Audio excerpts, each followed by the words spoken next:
Good morning all of you. सुप्रभात छात्रों।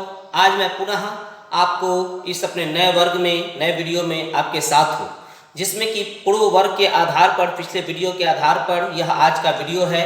पिछले वर्ग में मैंने आप लोगों को लंग लकार क्रिया आधारित अनुवाद आपको मैंने बताया था, सिखलाने का प्रयास किया था और वो काफ़ी अच्छा भी रहा। उसके आधार पर बहुत सारे कुछ छात्रों का मतलब हमारे पास फीडबैक आया, जिसमें कि काफ़ी अच्छा रहा, सराहनीय रहा और बच्चों ने आसानी से लंग लकार के क्रिया आधारित अनुवादों का सीखने का प्रयास, उसके आधार पर अनुवाद कार्य करने का भी प्रयास किया और उसमें उन्होंने सफलता अर्जित भी की है।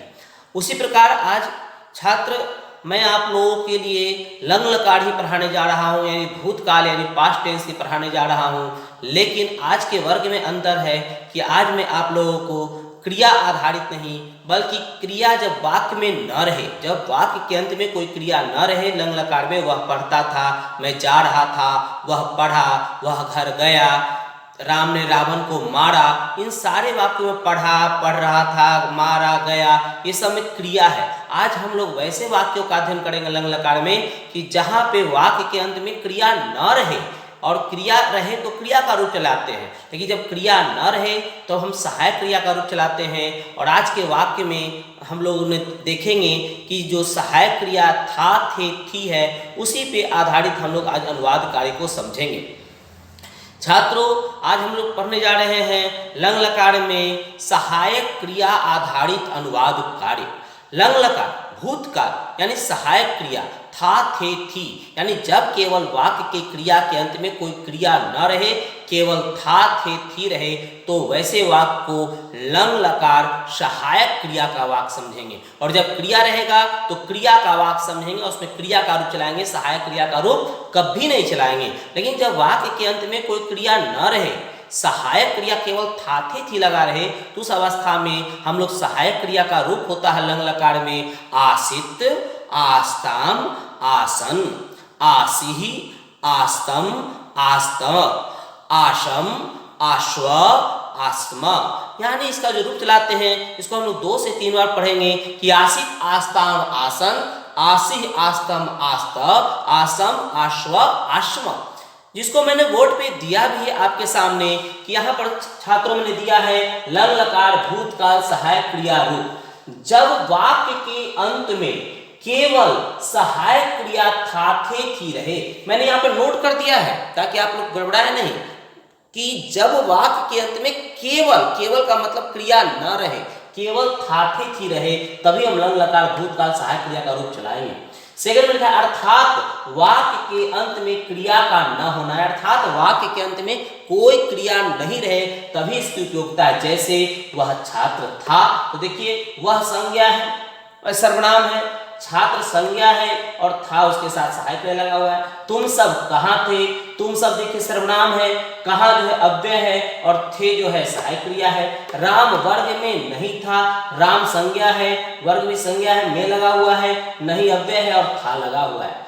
रूप होता है इसमें देखिएगा कि आसित, आस्ताम, आसन, आसिहि, आस्तम, आस्तम, लेकिन देखिएगा यहाँ पे आस्तम, आसी, आस्तम, आस्त होता है, यहाँ पे आसी, आस्तम, आस्त, आशम, आस्व, आस्म।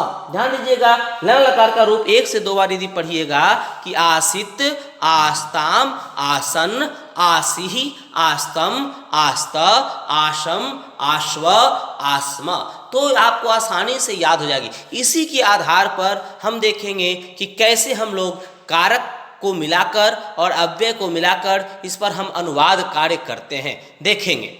यहाँ पे छात्रों लंग लकार भूतकाल सहायक क्रिया रूप में अनुवाद कुछ यहाँ पे दिए हुए हैं।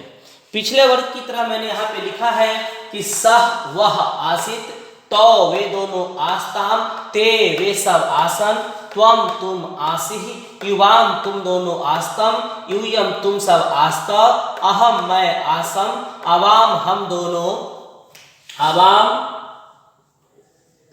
हम दोनों आस्व, वयम हम सब आस्म। यानी यहाँ पे सह के साथ आसित, तो के साथ आस्ताम, ते के साथ आसन, त्वम के साथ आसिह, युवाम के साथ आस्तम, यूयम के साथ आस्त, अहम के साथ आसम, अवाम के साथ आश्व, वयम के साथ आस्म का प्रयोग होता है। केवल था, थे, थी के लिए। मैंने अनुवाद दिया है यहाँ पे कि वह छात्र था, वह छात्र था। तो देखिए, तो वह छात्र था, तो वह का संस्कृत होता है सह, तो मैंने लिख दिया सह। सह एक है तो छात्र का हो गया छात्र, सह छात्र, और सह के साथ लगता है आसित, सह के साथ क्या लगता है आसित, तो हमने लिख दिया सह छात्र आसित, वह छात्र था। मैं, तो मैं का संस्कृत आपका बोर्ड पे लिखा हुआ है, वह वे दोनों वे सब तुम दोनों तुम सब मैं का संस्कृत अहम, तो मैंने लिख दिया अहम। वहां का संस्कृत होता है तत्र, मैंने पिछले वर्ग में सारा चीज बता चुका हूं ये सब। तत्र नहीं का संस्कृत होता है न। अब देखिए अहम, तो अहम के साथ देखिए यहाँ पे लगा हुआ अहम माने मैं, आसम, तो यहाँ पर मैंने लिखा दिया अहम तत्र न आसम। एकदम सिंपल वे बनाइएगा कि जैसे जैसे चलना है, धीरे धीरे चलना है, बनाते जाना है, और पिछले वाले वर्ग को ध्यान में रखिएगा तो सारा चीज सही बनेगा। दशरथ, मैंने लिख दिया दशरथ। मैंने पिछले वर्ग में आप लोगों को कारक पढ़ाया है दशरथ, के का संस्कृत होता है स्य, तो मैंने जोड़ दिया स्य। दशरथस्य के का संस्कृत हो गया स्य। दशरथस्य पुत्र एक है तो पुत्र का पुत्र, राम का राम, पुत्र राम, राम एक है तो एक वचन में लगेगा आसित, दो वचन में आस्ताम, और बहुवचन में आसन, तो एक वचन में हो गया आसित, तो हमने लिख दिया यहाँ पे आसित। दशरथस्य पुत्र राम आसित। कल मोहन कहाँ था? पिछले वर्ग में कल का संस्कृत मैंने बताया था ह्यः, बीता हुआ कल का संस्कृत ह्यः, तो मैंने फिर लिख दिया यहाँ पे ह्यः। मोहन का मोहन, मोहन, कहाँ का संस्कृत कुत्र। अब मोहन एक है तो एक के साथ फिर आसित का प्रयोग, तो यहां पे हो गया आसित, प्रश्नवाचक चिन्ह। ह्यः मोहनः कुत्र आसित। तुम का संस्कृत देखिए त्वम यहां पे लिख दिया मैंने त्वम। वर्ग का लिखा वर्ग, वर्ग यहां पे है में, वर्ग में नहीं थे, तो में का संस्कृत कारक में पढ़ा होगा आपने, अधिकरण में पर एकार, एक ही मात्रा, तो वर्ग में लगा दिया मैंने ए, वर्गे। नहीं का संस्कृत हो गया न।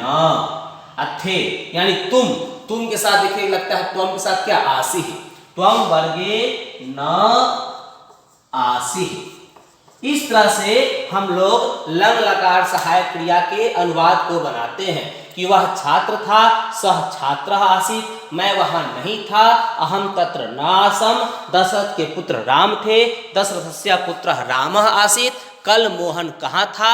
यह मोहना कुत्र आसीत। तुम वर्ग में नहीं थे, त्वम वर्गे न आसीत। यानी केवल हम लोग आसित आस्ताम आसन, आसिह आस्तम आस्तव, आशम आशवा आसमा को याद कर लें तो बड़े से बड़े वाक्य को भी हम लोग लंग लकार में सहायक क्रिया और क्रिया दोनों के साथ बना सकते हैं।